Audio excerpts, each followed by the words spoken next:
Ready? Or instead of doing the table like that, why don't we flip it so that it's like chair, chair, chair. No, because then the head of the table won't be seen. Yeah, Well, that's one head of the table. That's one of Okay. Maybe. We're recording. Because then we would have more space. You guys ready? We're ready. We'll just go for now. Okay. Then you killed her. She came to you to protect me, and you turned her away. Yes, you killed her, and the child she's about to. My child, her own grandchild. You killed them both. Damn you! Damn you! I didn't understand. Yeah, you don't understand anything. You never did. You never even tried. Stop! And listen to me for a moment. I don't need to know any more, nor do you. This girl killed herself and died a horrible death. But each of you helped to kill her. Remember that and never forget it. But then, I don't think you ever will. Remember what you did, Mrs. Burling. You turned her away when she most needed help. You refused her, even in the pitiful little bit of organised charity you had in your power to grant her. Never forget it. My God, I'm not likely to forget. And you just used her at the end of a stupid drunken evening as if she were a thing, an object, not a person. No, you won't forget.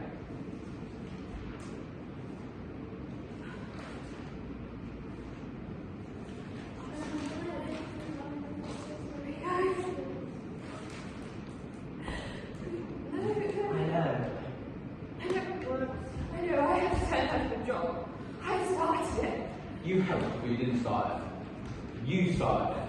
She wanted 25 shillings a week instead of 26 cents. You made her pay a heavy price for that, and she made you pay a heavier price still. Look, Inspector, I give thousands, yes, thousands. You're offering money at the wrong time, Mr. Burling.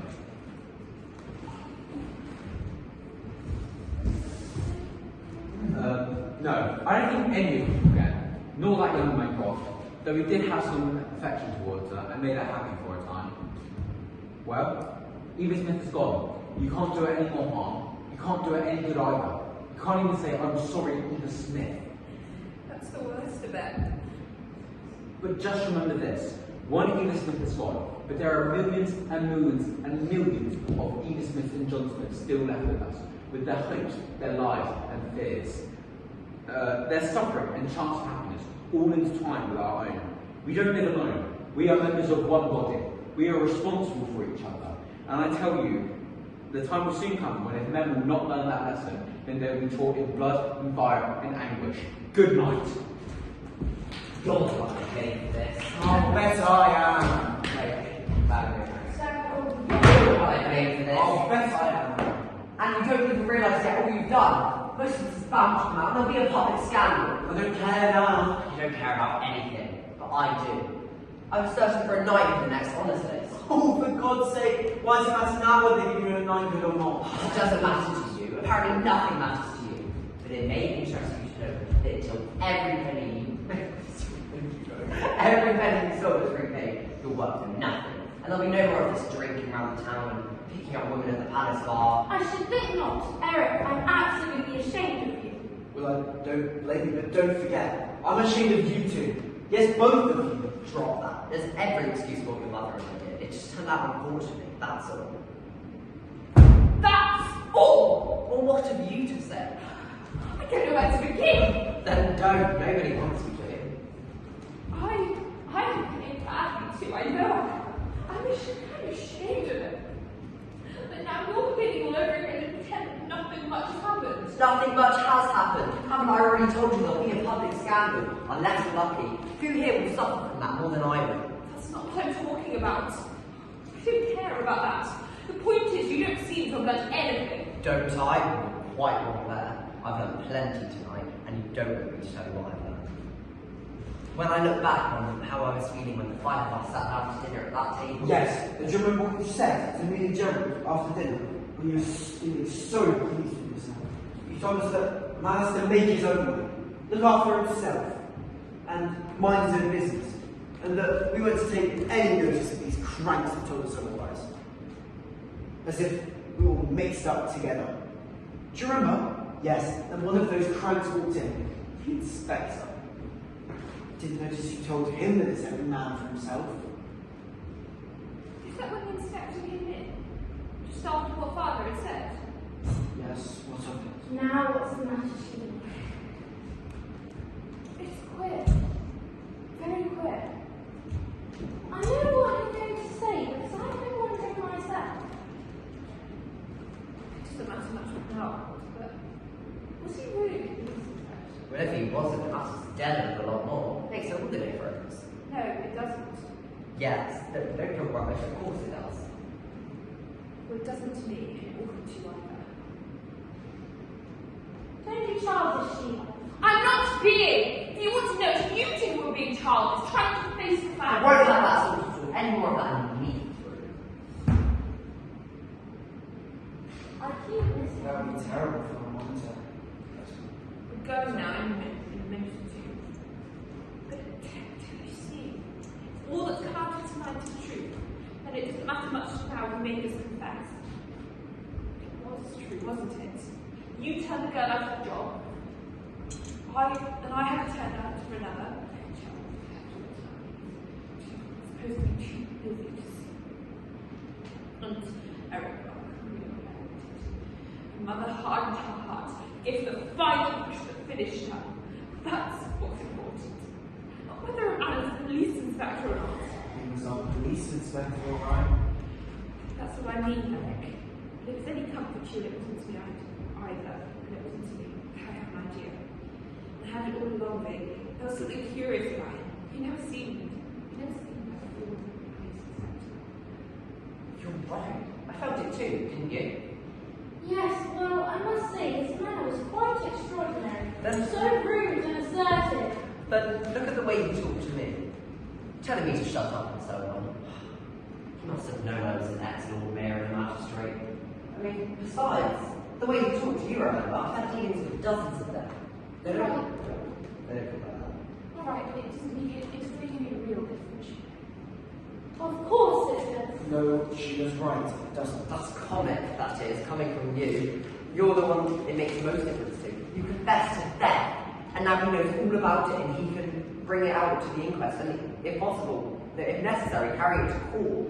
He can't do anything to your mother and Sheila and me, except perhaps make us look a bit ashamed of ourselves in public. But as for you, he can ruin you, you know. How have we ever told him anything he didn't already know? Did you notice? That's nothing. He had a bit of information left by the girl, and he made a few smart guesses. But the fact remains he hadn't have told so much, he had very little to go on. And really, when I come to think of it, why you all have to go letting everything come out like that beats me. It's alright to look like that now. He made us confess. He certainly did not make me confess. As you told us, I was quite plainly that, I'm not speaking like a human, I told him quite plainly that I thought I had done no more than my duty. Oh, mother! The fact is, you allowed yourself to be bluffed. Yes, bluffed. Now really, Arthur. Oh, no, not you, did, but these two. That fellow obviously didn't like us. He was a prejudiced from the start, probably a socialist of some sort of ground. He talked like one, and then instead of standing up to him, you let him bluff. You let him bluff. Okay, you let him bluff you into talking about your private affairs. You ought to have stood up to him. It's you standing up to him. No, because by that time you admitted to taking money. What chance had I after that? I was not a fool to have insisted upon seeing him alone. I would have worked. Of course it wasn't. Really, the way you children talk, you might be wanting to help him instead of us. Now just be quiet so that your father can decide what we ought to do. Yes.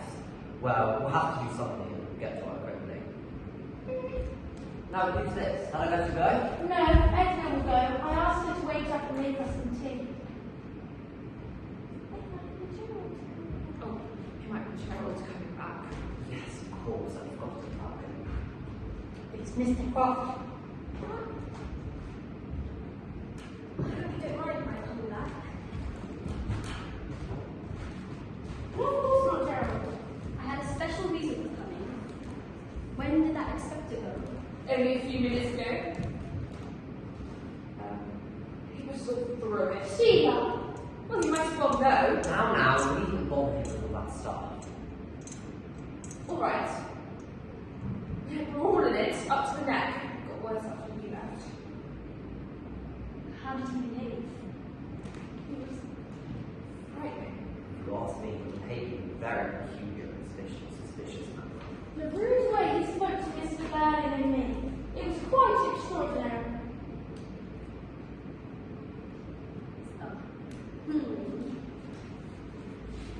You know something. What is it? That man was not a police officer. What? I'm Are you certain? I'm almost certain. That's what I came back to tell you. Good lad, you asked about him, eh? Yes, I met a police sergeant that I know down the road. I asked him about the Inspector Gould and described him. You? Described the chap carefully to him. He swore there wasn't any Inspector Gould or anybody like that on the force here. You didn't tell him. No. I passed it off by saying I had an argument with somebody. But the point is, the sergeant was dead certain they hadn't had any inspector at all when the chap came here. By jingo, a fake! Didn't I tell you? Didn't I say I couldn't imagine a real police inspector talking like that to us? Well, you were right. There isn't such an inspector we've been had. I'm going to make certain of this. What are you going to do? I'm going to make certain of this. What are you going to do? Bring up the chief constable. Colonel Colonel Roberts?